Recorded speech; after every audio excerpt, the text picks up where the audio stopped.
ٹھیک آپ بتائیں نا آگے.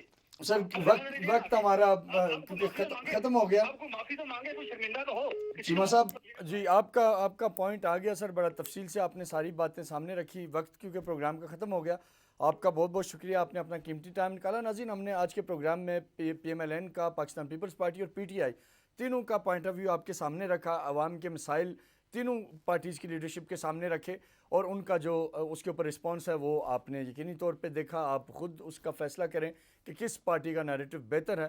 ہمارا یہ کام تھا کہ ہم ان ایشوز کو جو لوگوں کے ذریعے ہم تک آ رہے تھے وہ ہم نے تینوں پارٹیز کے سامنے رکھا. بہرحال آخر میں پروگرام کے اختتام پہ یہ ضرور کہوں گا کہ ہم سب کو پاکستان کا سوچنا چاہیے. پاکستان ہے تو سب ہے, اقتدار بھی ہے, اپوزیشن بھی ہے, عہدے بھی ہیں, اور خدا نہ خواستہ اگر پاکستان کے اوپر کوئی آنچ آتی ہے تو میں سمجھتا ہوں کہ وہ ہم سب کے لیے ایک بڑا لمحہ فکریہ ہے. اپنے میزبان ڈاکٹر عرفان کو اگلے ہفتے تک اجازت دیں, اگلے ہفتے پھر ملاقات ہوگی. تب تک کے لیے اللہ حافظ. پاکستان پائندہ باد.